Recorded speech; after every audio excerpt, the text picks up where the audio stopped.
A very good evening to you all. Happy Easter. And welcome to a Date with a Dinner Set programme 248. Live again, live. I cannot tell you how excited I am that we are live again. Good evening, Auntie Ros. How lovely to see you.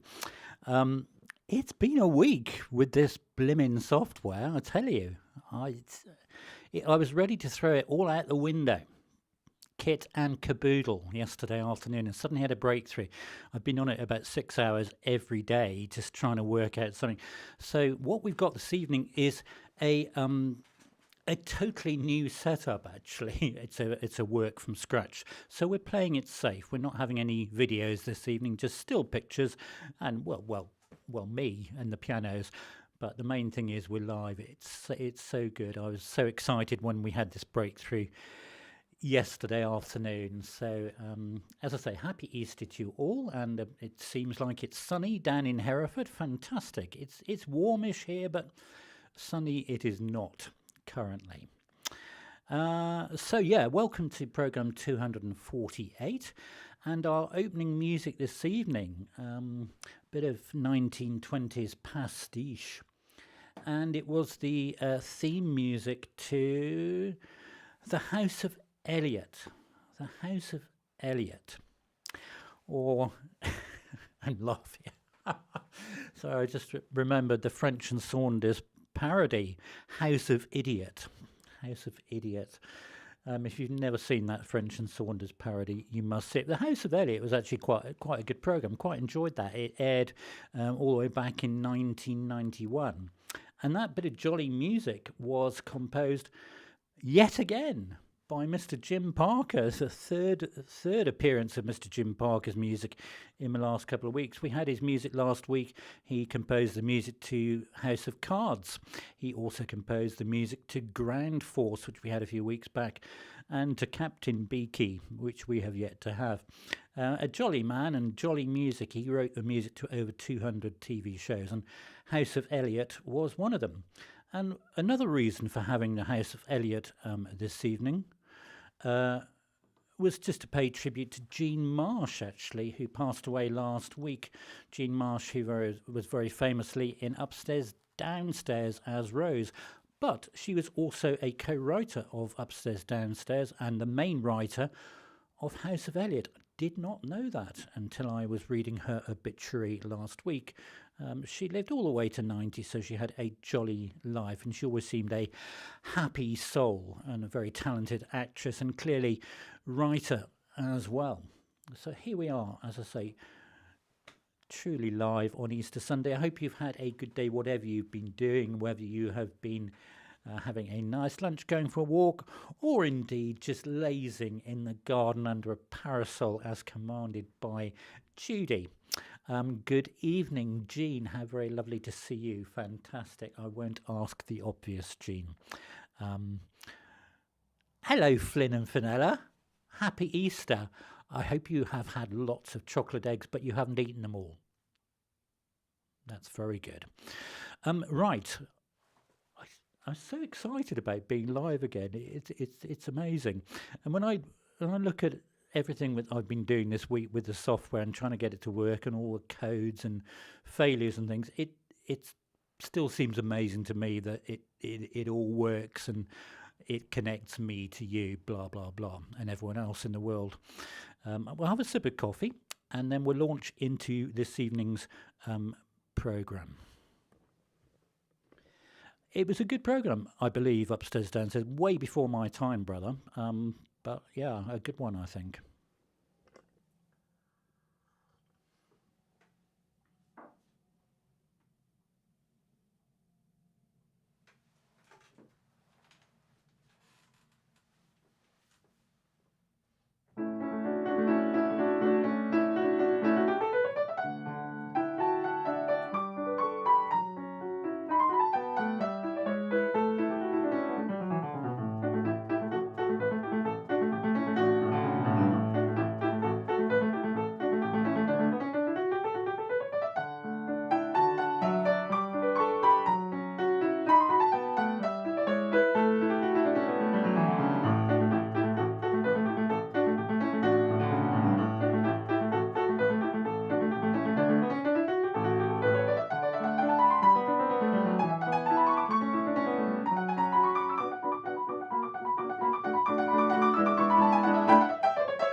Indeed, a good spring opening for our programme this evening on Easter Sunday, programme 248 of A Date with Dinner said. It was indeed the theme music to the original series of All Creatures Great and Small. Well done, brother. And indeed also starring Robert Hardy as well. And Christopher Timothy and Peter Davison. Quite a good programme of a Sunday evening.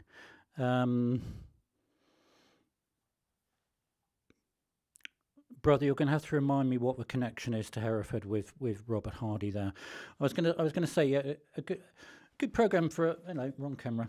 A good program for Sunday evening if you don't mind watching somebody have their hand up a cow's backside, basically. Great bit of music. Called All Creatures Great and Small, which is quite appropriate, really, and it was composed by Mr. Johnny Pearson. Mr. Smiley Johnny Pearson, quite a career that man had. He worked with Dusty Springfield. He arranged a lot of Cilla Black's hits, and he was the Top of the Pops orchestra leader conductor for 16 years. He composed Sleepy Shores.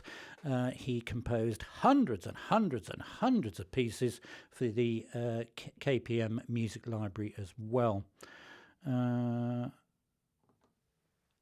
I never knew that, Mark. That's amazing. Wow, you hear it all here, folks. Yes, Jean, isn't it frightening? But it is Easter Sunday. It doesn't seem that long ago that I was wishing you a happy Christmas. And I always think that because the poinsettia is behind my head at the moment. It's very much alive. A poinsettia is not just for Christmas. It's clearly for Easter as well in this flat. I'm very excited that's still alive. Anyway, that was our opening one this evening. The spring-like All Creatures Great and Small. 1978 was when that programme first aired, as always. Do press the thumbs up button. It will illuminate for you if you like what you see and hear. You're allowed one slip per week, brother. You've had your one slip. Please make no further slips this afternoon, chap. There we go. So on to our... I think that was slightly topical, wasn't it? Because I always associate All Creatures Great and Small with sort of sheep and lambs and things, and it's lamb, and we have roast lamb on Easter Sunday, don't we, or something. Something else vaguely topical, a nice song anyway. I do hope you enjoy.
Good evening, Mr. Mark Turville. A very timely entrance, if I may say so, chap. Just to give us the right answer and to put my brother back on track. But you are indeed correct, Mr. Turville. It was a James Bond theme. It wasn't You Only Live Twice. It wasn't All Time High. You did right to wonder, brother. And just at the last minute, just before I say it, Mr. MT, you are quite correct, sir. That was MOONRAKER. And the reason for playing that this evening, or one of the reasons, apart from the fact it's a rather nice tune, was that rather odd trip, that space trip. I think it was on Monday where they blasted four or five girls into space for 8 minutes or something. Yeah, so that was my sort of tribute to that. That lovely theme, MOONRAKER, the film from 1979, one of those James Bond films that very nearly didn't get made. And in fact, the soundtrack had its usual share of controversy about it. It was indeed a John Barry, where are you? John Barry soundtrack. It was actually all recorded in Paris for loads of contractual and copyright reasons why they couldn't record it in this country. So they all took off to Paris to record that soundtrack. And that lovely song, MOONRAKER, that was a departure for John Barry, that style.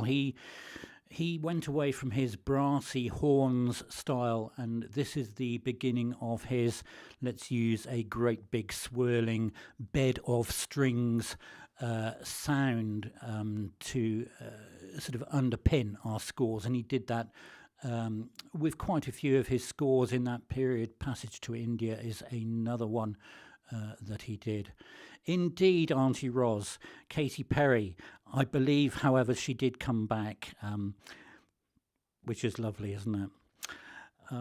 Yeah, so sung by Dame Shirley Bassey, Dame Burley Chassis. Fantastic. What a lady, what a voice. So here's the other bit of the story concerning that lovely soundtrack as sung by Shirley Bassey back in 1979. It was first of all offered to Frank Sinatra. He said no. It was next offered to Kate Bush, and she said no. The next person to be asked to sing that theme song was Johnny Mathis. And according to what I can find out, he started recording it and then it says didn't complete the project, whatever that means. So Shirley was asked because she, of course, had recorded Goldfinger and Diamonds Are Forever. So very short notice, literally weeks to go till the deadline, she recorded it. But she says in many of her own words that she doesn't count it as one of her songs because she wasn't allowed to promote it in her way. And it wasn't quite a hit in the sort of top 40 in the UK as some of the other songs had been. And in fact, Shirley Bassey didn't sing it in a concert until 2005, some 26 years later, because she, as I say, didn't count it as one of her original Bond songs. But there you go. I think it's a great song. It's up there with a sort of great, it's not a big bashy Bond theme, but it's a really nice sort of flowing one. Good evening, Jeannie, and good evening, Martin. How lovely to see you. So there we go. Let's press this button now, because that's always a fun one. If you are not subscribed to the channel and you've happened upon this, then please do subscribe to YouTube, GG the Piano Man, and leave a like, a comment, and share it on. All helps the algorithm to find us. So I hope you enjoyed that one. As I say, I need to have some coffee because I can smell it, and it's getting to that critical temperature.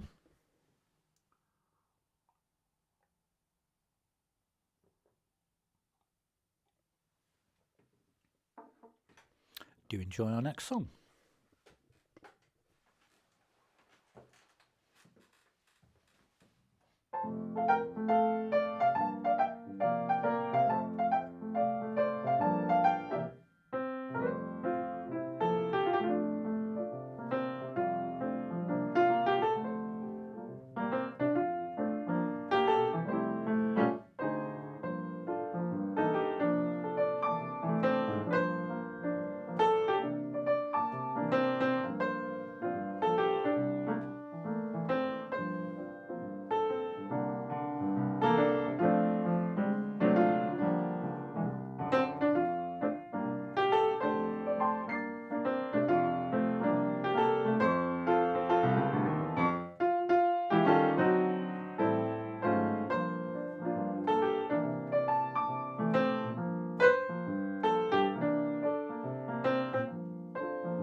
Indeed, to all of that, Singing in the Rain, as identified first of all by Jill, and then by my brother, then by Hannah, and then by Jean.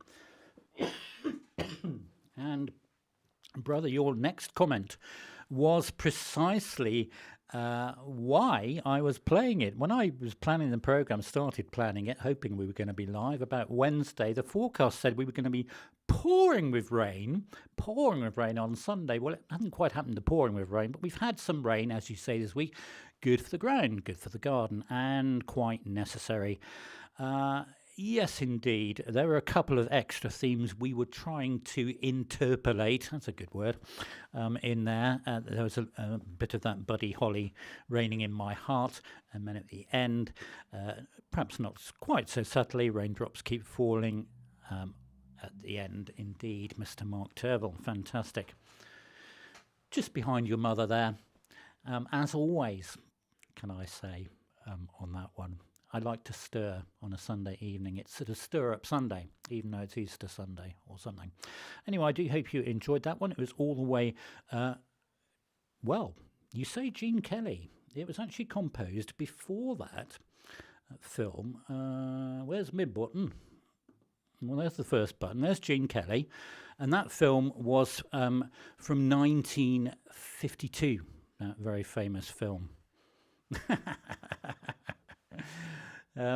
Yeah, but the actual song, Singing in the Rain, was composed back in 1929. Do you remember that, Brother Mark? 1929, it was a good year for you, chap. And its composer was Mr. Nacio Herb Brown. So I was looking up Nacio Herb Brown because I wanted to call him Nacho, you know, like nacho cheese, but Nacio it is because it's short for Ignacio. And he was quite a prolific composer. And obviously all the songs that appear in the 1952 film were his compositions as well. It is quite a little jolly one, isn't it? Irrespective of whether it's all about rain. We were talking earlier, well, I was talking. I do most of the talking on this programme, it seems. About parodies. I was talking about the French and Saunders parody of House of Eliott, House of Idiot.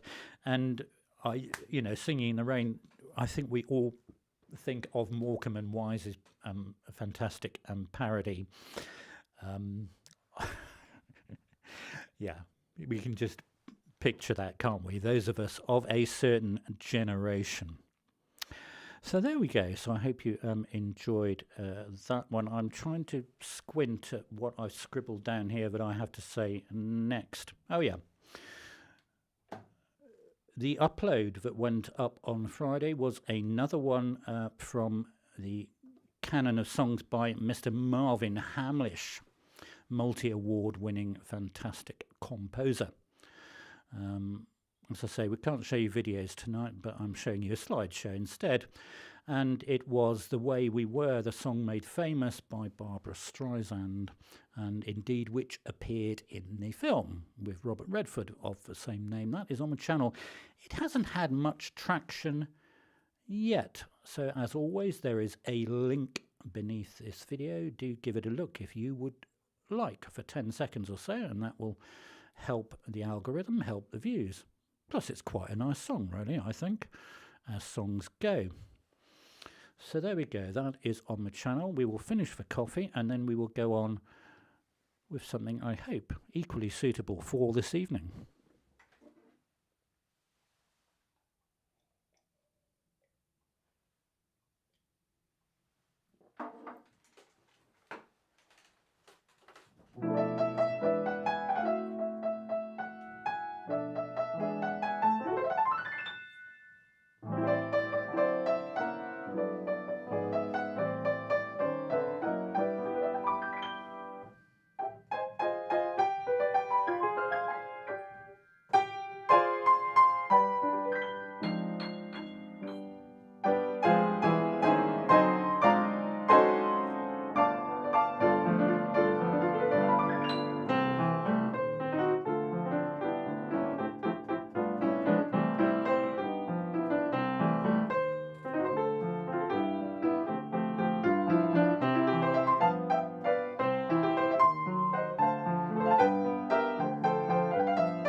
You think correctly, brother. It was indeed written by Ian Fleming, the book, and of course from Chitty Chitty Bang Bang. Chitty Chitty Bang Bang, the 1968 wonderful fantasy film. Let's call it a fantasy film. And as Mr. Mark Turville, you're very on the ball today, if I may say so, Mr. T, said, composed by the wonderful Sherman brothers, Robert and Richard. Robert on the left, who composed the lyrics, and Richard on the right, who composed the music. Richard only passed away within the past 18 months. They didn't always get on. In fact, quite a lot of the time they didn't get on with each other, but they still managed to have a very fruitful, of course, wonderful writing partnership for so many years. And that wonderful score, I think it is an amazing score they wrote for Chitty Chitty Bang Bang, was composed in their little period away from Walt Disney. There's a lot more to be said about that, but maybe not on air. You know what Disney are like. They'll probably sue me if I say anything. But it wasn't a happy time at Walt Disney Studios, shall we say. So that's one of the reasons they had a little breather and went away and did Chitty Chitty Bang Bang. Yes. That was...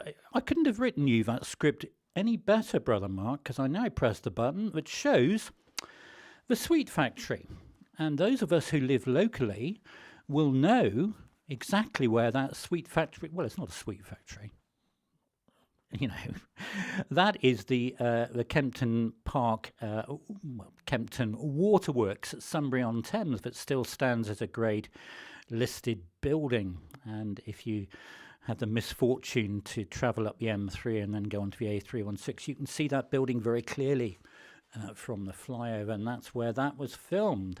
And I happened to be in that area the other day, and that was partly what caused the inspiration for Toot Sweets, and also because it's Easter, and those of you that are so inclined, stuff your faces with sweets and chocolate, do you not, on Easter Day? So there we go.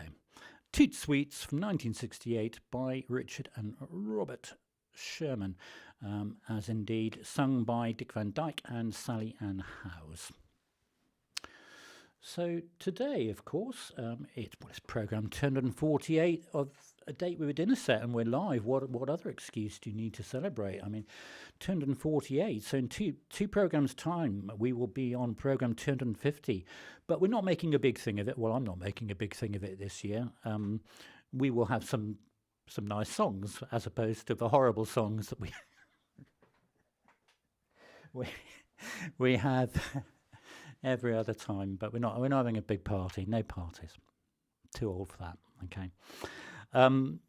Yeah, but obviously it's Easter Sunday, but much more importantly than that, April the 20th, of course, is National Cheddar Fries Day, April 20th. I know, it was on the tip of your tongue.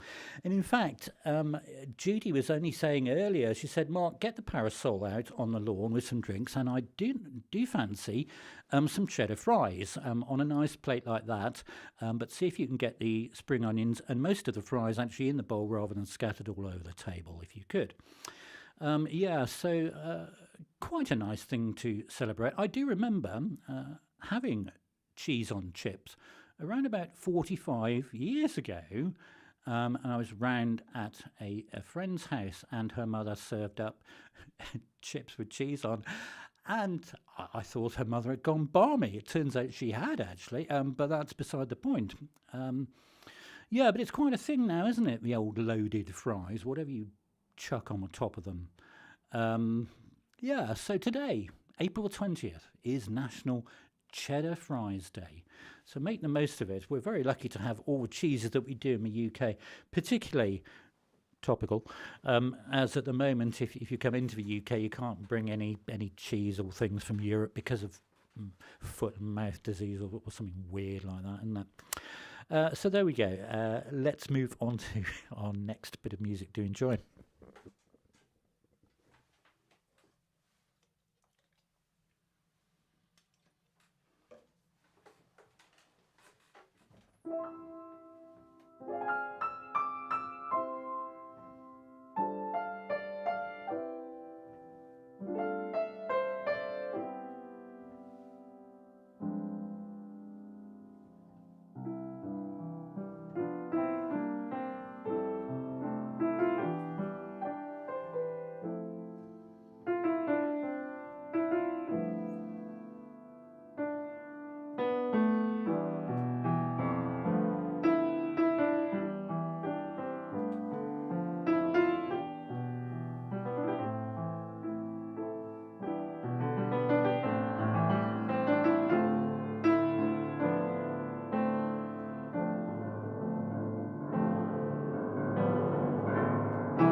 Indeed, anthem-esque. Anthem-esque it was. And it was also I Don't Know How to Love Him, as all the marks identified that one. I say all of them, there's only two of you here to my knowledge, but you both identified it correctly. I Don't Know How to Love Him from, once again, from Jesus Christ Superstar. We had something from Jesus Christ Superstar last Sunday for Palm Sunday. The rock opera, it appeared as a concept album in 1970, then as a full-blown musical in 1971. It ran in the West End from 1972 all the way through to 1978. I said it last week, I'm going to say it again. I had the pleasure of seeing the original London production. I was a toddler at the time, but it was a memorable and moving experience. Fantastic music, as composed by this pair of rogues. I love that picture on the left, that sultry look. The boys from South Kensington, Andrew Lloyd Webber and Tim Rice. And there they are on the right, pretending to be friends again. Isn't that fantastic? But that was one of their greatest hits. And Jesus Christ Superstar was for the longest running West End musical until it was overtaken in 1980 by Cats. So that was somewhat appropriate for Easter. I Don't Know How to Love Him, the torch ballad song as sung by Mary Magdalene in the show, a conflicted song. You could almost say anthem-esque, as indeed my brother did. So just before we move into our final bit of music on Easter Sunday, I thought you'd love a little factoid which I unearthed for you if you didn't know it already. The largest chocolate egg so far in the world was created in 2011 by the Italian company Tosca. No, I'd never heard of them either. But those are its dimensions. It was 10.39 meters tall and weighed in at 7,200 kilograms. I was going to do the calculation about how many kilocalories that involved, but I didn't bother. You know, it's enough to look at it and feel a bit bilious, isn't it, really? But what a creation. So there we go, something appropriate to look at for Easter Sunday. So as we move into our final bit of music, I am so pleased, as I say, that we've got a completely new streaming system once again, but we're just playing it safe this evening, which is why we've not been running videos, just been running stills. And we'll keep tinkering during the week, and hopefully everything will be tickety-boo for our programme next week. So we're going to move into our final bit of music now, and then we will say goodnight in our usual way. Do enjoy.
Yes, indeed. As Jean said, that was the Easter hymn from Cavalleria Rusticana, composed in 1890. Do you remember that one, brother?